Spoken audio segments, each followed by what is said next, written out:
things have become really, really, really serious on Earth.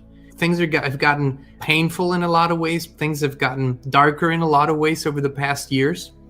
And as we find ourselves in this third world war, which you're really in, warfare today is very different in many ways from warfare as it has been. We have mass psychological warfare. We have mass cyber warfare. We have also kinetic, so real life shooting warfare that's happening. So this is just happening. And sometimes we need to remind ourselves that this experience is about the experience, and that fun is a part of it, that humor is a part of it, that joy is a part of it. I find myself observing a lot of people that used to be humorous, at least I knew them to be humorous, they don't seem to appreciate any jokes anymore. Even a little bit of sarcasm sometimes, which, it's not a bad thing if it makes us laugh, if it makes us hold our bellies and enjoy things a little more. And sometimes the way to get there is to go first a little deeper. See, this is the perspective that I've gained over going deep many, many years, studying with others, having had the great honor to study with other teachers and still studying with other teachers, that this human experience is a cosmic drama. And what that means is that in the big scheme of things, it is like a play, it is like a theater play. We all have a role in this theater play. But when it's all said and done, when we leave here, when we go into another realm, this experience will be as real as a dream. What I'm saying is that it is a big illusion. My people have been saying, scientists have been saying this lately, a lot of scientists have been saying it's a simulation, it's a computer program, it is an artificial program. And maybe they're just using language that suits their perspective, that suits their view of the world. But in other words, you could also say it is the great Maya, it's the great illusion. It is not what we and who we really are. And this, I find through many experiences to be very, very true. I find that this physical experience isn't really who I am. Because when we close our eyes and when our body calms down and when nothing moves anymore, we still are. And when we are sleeping, we still are oftentimes very active. So we are much more than this vessel that we inhabit. And if this vessel that we inhabit is born and grows and eventually perishes and dies, but we do not, then this vessel, per definition, is not really real. It is a temporary housing, but we, the ones who inhabit it, we are real. We are eternal. And so we enter this cosmic play, this great drama, and we come to this earth and we pick the circumstances and we come for certain experiences. And if we have been doing this long enough, at some point, we manage to transcend the drama in many ways because we become self-actualized again, self-realized again. We remember this. We remember that it is a play. And what that does is it almost sucks you out of this human nature drama between jealousy and anger and violence and hatred and all these things that are not natural to our souls, that are not natural to the higher self being, that are just human nature. And it sucks one out of it. And if you stay out of it long enough, you realize this. And you see the conversations that are unfolding in front of you as just that, as a part of a play. It doesn't mean you don't take people seriously. It doesn't mean you don't bring your best. It doesn't mean you don't apply yourself fully. What it means is that you can call it God realization. You can call it self-actualization. There's many terms to call it, but it's really beyond words. It is an understanding that you are way before this and way after this. And as a matter of fact, you are to the sides of this and beneath and below and above and everywhere of this experience. You are all of it. If you do not really actualize this, realize this in your life as an experience, as a full knowing, as a knowing that comes from true meditative, deep praying experience, then you just might say that because it's all a game, or a play, because it's not really real, your actions don't matter. Your intentions don't matter. How you conduct yourself doesn't matter. Your spiritual practices don't matter. All of these things don't matter. I would say it's quite the opposite. If you truly realize this, you bring even more significance to every relationship that you have. Because when you bring your self-actualized self to this relationship, to the conversation, it can be felt. There's something deeper that can be felt by the other person. And the other person might wake up from the slumber as well, just as you have before. And the slumber is not just being asleep to the political landscape or to the control landscape. It is being asleep to your own divinity, to your own grandness, which again transcends your physical experience. And in this cosmic drama, when you do this long enough, you realize, and here's one of my favorite quotes, I keep saying it: before enlightenment, chop wood and carry water.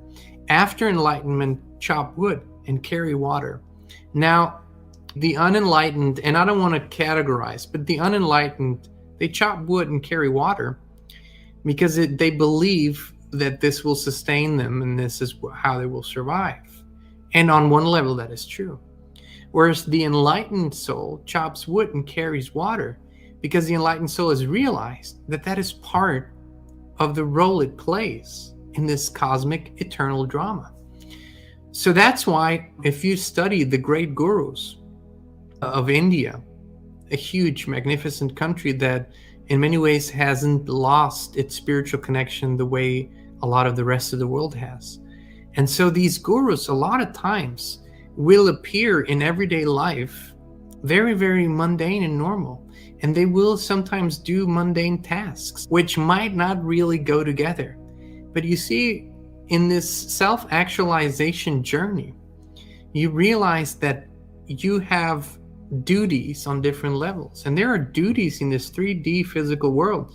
If we don't do these things don't get done. If these things don't get done, a lot of people might begin to suffer, right?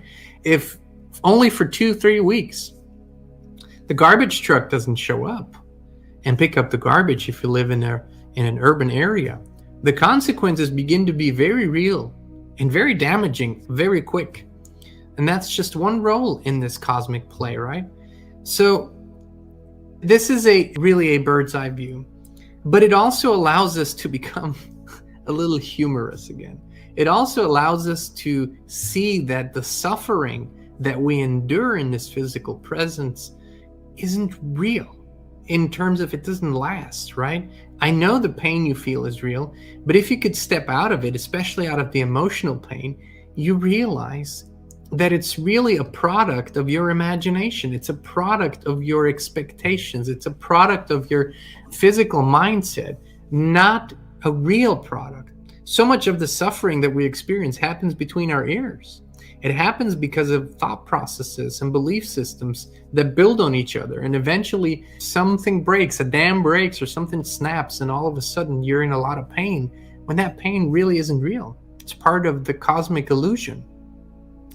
And our greatest intention before we come here is to eventually outgrow this cycle of reincarnation, this cycle of being bound to this cycle to learn, where you transcend this cosmic drama and become self-actualized again, become connected with the all that is light divine again, which then truly equates real freedom. And when that happens, there's a lot of liberty in your thoughts, in how you view things. And you go and you look at what is happening in the world, and you see it with more ease and you see it with more flow, not because you belittle people or their problems, but because you realize it's not really real.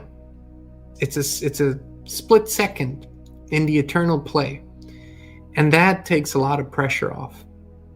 It also takes a lot of fear away. Fear of death, fear of pain, fear of suffering, fear of loss, all these things, which in itself are illusions again, because they do not really exist. You cannot lose what you never had, and that which you are can never be lost. So that in itself is a full circle moment where you realize that you cannot never lose yourself. Your true self will exist as part of the all that is forever, especially in times like we're living in, where in this cosmic drama, one thing after the other happens sometimes simultaneously and in such a rapid fire way that we often can't even catch our breath before the next thing comes along. That might be true for your life personally, individually, but it's definitely true for our collective experience at this time. And it helps us to slow down. It helps us to calm down. It helps us to step back. It helps us to actually look at this and say, you know what? It is a play. And in this play, there's good and there's bad and there's freedom and there's love and there's dark and there's light and all these things. But when it's all said and done, it all belongs together. It is all made of the same substance, expressing itself differently. But it cannot happen as a mental concept in your head where you just understand this mentally and you can comprehend this concept. It is something that must be felt and experienced. It is something that must be actualized and realized. And as we always say, we simply don't know another way other than going within and really connecting with the Creator, with the all that is light, really surrendering to that. And then being responsible with your everyday duties, with the mundane, what you might call mundane duties also. Because as a self-actualized, as a connected being, you bring that divine consciousness to everything you do. I mean, I felt growing up that, sweeping the floor or mowing the lawn, or these things are, boring, time-consuming, mundane things. But when you are in this connected, actualized state, every little action can become divinely inspired, and you never really lose the feeling of having the Creator with you. And then this cosmic play begins to play out very differently. I believe that a good majority of the souls that incarnated here at this time came to do this. They came to do exactly this, to become this again, but also to represent and show this to all the others, so we can actually transcend these cycles that we're in, because we are in our own individual karmic cycle, but we're also in this grand karmic cycle, and we keep repeating these things.